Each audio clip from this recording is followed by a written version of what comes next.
سلمان صاحب بات ہو رہی ہے اس خط کی جس کا جواب دیا گیا ہے وزیر اعظم شہباز شریف کی جانب سے، لیکن اتنا سخت رد عمل بنتا تھا؟ دیکھیں پریزیڈنٹ جو ہوتا ہے نا، یہ ہماری مسلح افواج کے سپریم کمانڈر بھی ہیں اور وفاق پاکستان کی علامت بھی ہیں، اور جب کوئی شخص صدر منتخب ہو جاتا ہے نا تو وہ جماعت سے ریزائن کر دیتا ہے۔ اب جو صورتحال پیدا ہوئی، دیکھیں اگر صدر مملکت نے ایک لیٹر لکھا جس میں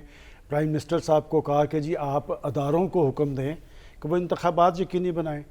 اصل میں اس خط کے اندر ایک لفظ ہے توہین عدالت کا۔ اس نے جلتی پر تیل کا کام کیا ہے، اور اس پرائم منسٹر کے حوالے سے دیکھیں جب آپ صدر کے رول کی بات کرتے ہیں تو صدر نے بھی آئین پاکستان کا تحفظ بھی کرنا ہوتا ہے اور وفاق پاکستان کے مفادات بھی دیکھنے ہوتے ہیں۔ لیکن آج کے جو صدر ہیں، تھوڑا سا ہمارے ناظرین کو رول پتہ ہونا چاہیے کہ کس کس کا کیا ہے، کہ اس وقت جب عدم اعتماد کا ایک آئینی عمل تھا کہ رات کو اس وقت کے پرائم منسٹر کہہ رہے تھے کہ میں سپورٹس مین ہوں اور میں فیس کرتا ہوں، اگلے دن ان کے ڈپٹی سپیکر نے بلڈوز کیا سارے عمل کو، ایک پرائم منسٹر صاحب نے ایڈوائز کی اور وہ تیار بیٹھے ہوئے تھے صدر صاحب، اور انہوں نے جناب اسمبلی توڑ دی کہ یہ آئین پاکستان کے محافظ ہیں اور جمہوریت کے محافظ ہیں، ایک جمہوری عمل کے ذریعے بنے ہوئے، اور اس کے بعد 3 دن کے بعد 7 اپریل کو پاکستان کی عدالت عظمیٰ نے اس کو بحال کر دیا۔ اور آپ کو یاد ہوگا کہ جو پرائم منسٹر الیکٹ ہوا تھا اس شخص نے ان کا حلف لینے سے بھی انکار کیا تھا، اور چیئرمین سینٹ صادق سنجرانی صاحب نے حلف لیا تھا، لیکن اس پرائم منسٹر نے، میں آپ کو ذاتی طور پہ بتاتا ہوں کہ ان کے اتحادیوں نے کہا کہ یہ شخص اب یہاں رہنے کے قابل نہیں ہے، انہوں نے کہا کہ نہیں میں ان سے ورکنگ ریلیشن شپ رکھوں گا، اور غالباً 9 اپریل کو یہ ایوان صدر کے اندر گئے، وزیر اعظم شہباز شریف نے کہا ان کے پاس گئے، صدر صاحب سے ملاقات کی، اور صرف صدر سے نہیں بلکہ میں اور آپ کو بتاتا چلوں کہ پنجاب کے گورنر بلیغ الرحمان کو کہا گیا کہ آپ پنجاب کے چیف منسٹر پرویز الہی سے بھی ورکنگ ریلیشن شپ قائم کریں گے، اور بلیغ الرحمان نے کہا کہ اگر وہ حلف لینے کے لیے مجھے کہیں گے تو میں حلف بھی لوں گا۔ دیکھیں ایک بڑے عہدے پہ رہنے والے شخص کو ایک بڑا دل کرنا چاہیے۔ اب جو انہوں نے توہین عدالت کی بات کی، کیا الیکشن کا التوا پرائم منسٹر صاحب نے کیا ہے، حکومت نے کیا ہے؟ بھئی الیکشن کمیشن نے کیا اور معاملہ کورٹ کے اندر چلا گیا ہے، اور پرائم منسٹر صاحب نے، میں آپ کو بتا رہا ہوں متعدد بار، آج تک آپ ایک بیان نہیں بتائیں گے کہ جو صدر کے خلاف انہوں نے دیا ہو، لیکن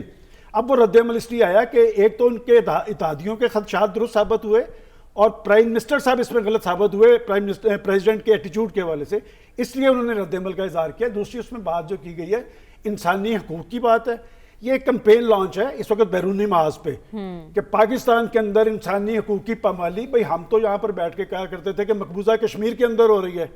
اب یہ پاکستان کے اندر، اور کن کو انگیج کیا گیا ہے؟ امریکی لابیسٹ فرم، وہ یہ کام کر رہی ہیں یہاں سے، وہ سپیکر صاحب نے لیٹر لکھا ہے ان کو کہ جی پاکستان انسانی حقوق کے مسائل میں اس وقت جل رہا ہے۔ اور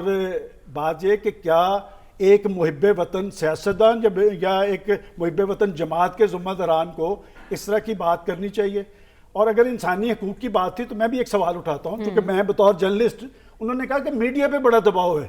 میڈیا کے ساتھ بڑی ظلم ہو رہا ہے، تو میں ان کا بڑا احترام کرتا ہوں جناب صدر کا کہ صدر صاحب جب آپ عمران خان صاحب کے دور میں ہمارے اسلام آباد کے کچھ دوستوں کو، جن کو تشدد کا نشانہ بنایا جا رہا تھا، جن کو گولیاں ماری جا رہی تھیں، جن کو اغوا کیا جا رہا تھا، جن کو نامعلوم مقامات پر نامعلوم شخص ان کو ساتھ ظلم اور تشدد کر رہے تھے،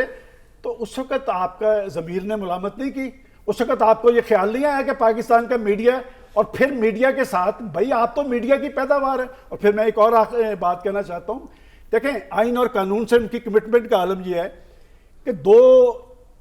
ایک ویڈیو اور ایک آڈیو اس وقت سوشل میڈیا پہ موجود ہے کہ کراچی کے اندر آپ کہہ رہے تھے کہ جی ہم نے پہیہ جام ہڑتال کرنی ہے،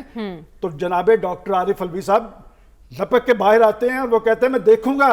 کہ آج کراچی کی سڑکوں پہ کوئی کار کیسے نکلتی ہے، اور میں پولیس والوں سے بھی نپٹوں گا۔ اور دوسری بات، پاکستان کا ایک ادارہ، قومی نشریاتی ادارے پہ وہ آڈیو کال بھی موجود ہے جس میں وہ اپنے لیڈر کو فون کر کے کہتے ہیں بھائی صاحب پی ٹی وی پر حملہ کر دیا گیا ہے اور اس کی نشریات بند کروا دی گئی ہیں، اور وہ آگے سے کہتا ہے ویل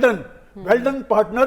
یہ ایٹیچیوڈ کے حامل لوگ جب بڑے بڑے عہدوں پہ جا کے پہنچیں گے تو پاکستان کے اندر یہی صورتحال طاری ہوگی۔ لہٰذا یہ جو آئینی جنگ کا آغاز ہوا ہے، دیکھیں اس کا انجام نظر آ رہا ہے، ہم نہیں چاہتے کہ وہ انجام ہو، پاکستان جمہوری اسٹرگل کے نتیجے میں بنا تھا، کاش یہ سارے اپنے اپنے ایٹیچیوڈ جو ہیں وہ جمہوری اور سیاسی